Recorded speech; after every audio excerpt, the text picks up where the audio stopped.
Speaking of regrettable, you drop your kid off at daycare. So we were talking about school, now daycare. Then you go pick them up. What's the worst thing that could happen? How about they're not there? They're missing. A Florida mom arrived at a daycare preschool to pick up her 4-year-old daughter when 911, where's the emergency? Somebody has taken my daughter. They said somebody gave them an ID and said that I approved her to pick her up, and I didn't. The person that showed up, they seemed to know what they were doing. They said that I had arranged for her to pick her up. After 2 hours of pure anxiety, the school was able to correct the situation and the mother was reunited with her little girl. The child has now been taken out of the school and has many people wondering, how could this possibly happen? This ultimately was a miscommunication. The friend picked up the wrong child. Right.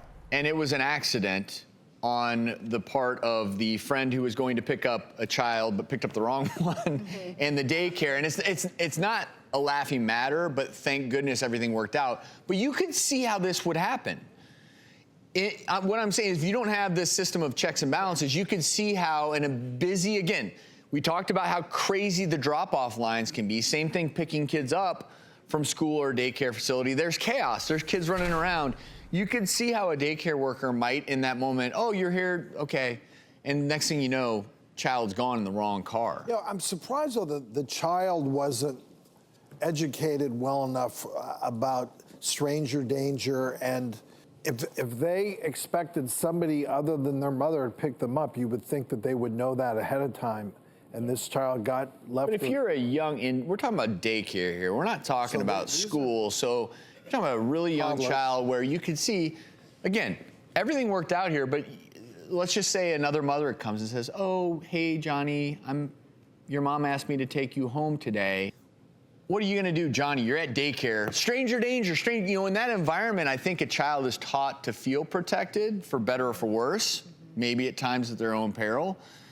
But I could see how this would happen. I do think, though, it highlights this issue as a parent where when can you let your guard down? The stranger danger thing is so important, but do we now have to be teaching our kids, hey, at daycare, everywhere, heightened awareness? I think so, everywhere. I mean, this ended in the best possible way. That child could have been abused, abducted, or worse. Yeah. And Florida Department of Children and Families are investigating the incident. The facility could face a $500 fine. They did release a statement, and it said the center is further perfecting its security plan as well as cooperating with all governmental agencies regarding the matter. The center is overjoyed that the day ended with all children in their appropriate homes.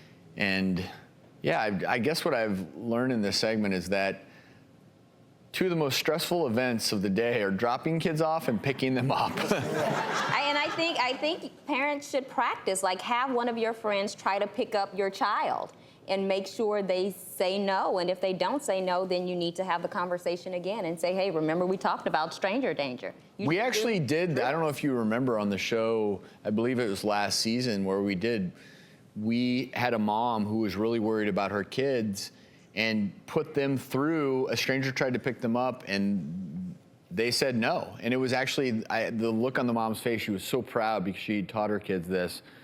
Yeah. And I think it's an important lesson for all of us.